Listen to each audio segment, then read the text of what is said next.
London, England, January 25. Ole Gunnar Solskjaer, interim manager of Manchester United, and Petr Cech of Arsenal shake hands after the FA Cup fourth-round match between Arsenal and Manchester United at Emirates Stadium on January 25, 2019 in London, United Kingdom. Photo by Mike Hewitt, Getty Images. After all, what other manager would have the foresight to wait for Arsenal's centre-back pairing to get injured before seizing the game? It was a demonstration of genius tactics. Why United would look elsewhere for a permanent manager is beyond me. Yes, that's what Arsenal fans woke to on Saturday, discussions of OGS's genius. He's won 8 in a row, which is, admittedly, better than anything Jose Mourinho managed to do before he collected his £18 million for blowing up the club. As a side note, his payoff also came with a gag clause, so it's probably money well spent, and football should thank United. Solskjaer is getting the best out of Alexis Sanchez, who scored his first ever goal away from Old Trafford and even removed his gloves. He's transformed the team's fortunes, and now he's put Arsenal, recently buoyed by their humiliation of Chelsea, back in their place. What's not to love? It's a nice narrative, but in terms of Arsenal v Manchester United, it's bollocks. Their win was less to do with Solskjaer and more to do with Arsenal literally falling apart. Again. Let me explain. Arsenal had this game well under control until Socrates jumped and his ankle gave way. One injury shouldn't be enough to derail a team, but this wasn't one injury. This was another on top of Hector Bellerin and Rob Holding, season-ending events that have been brushed off by a media keen to wail at the loss of Dele Alli for a few weeks instead.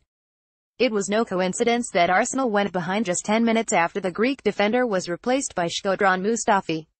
After 12 they were 2 down. Arsenal fans knew they were in trouble when they couldn't work out which was worse, Socrates coming off or Mustafi coming on. In the end, it didn't matter because it all panned out exactly as we expected once the German was on the pitch.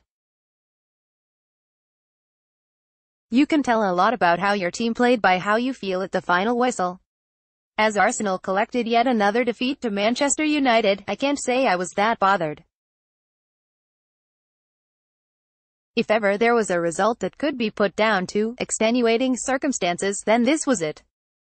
Arsenal fans have experienced many defeats at the hands of United, but this one doesn't even crack the top 10 in terms of trauma. United's form and position this season is deceptive. They have a far superior squad to Arsenal, valued at around £697 million compared to Arsenal's £543 million. £150 million will buy you 3 top-class players, or 1 player from Liverpool or Spurs.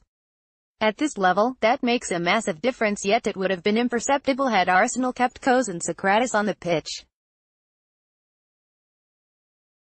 Arsenal have far deeper problems than worrying about dropping out of the FA Cup.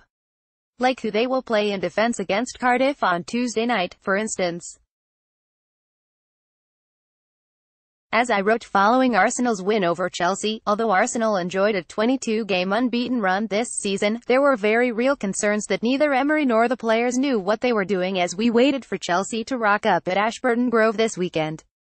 After beating Chelsea, there is, of course, now the concern that Arsenal are a side that only gets up for the visits of top 6 sides, like Wolves, but less Brexity. But after years of being humiliated by the same sides, I'll take it, especially as the next game is against Manchester United. This was no humiliation for Arsenal, although some will try and spin it that way. But it does point to the Chelsea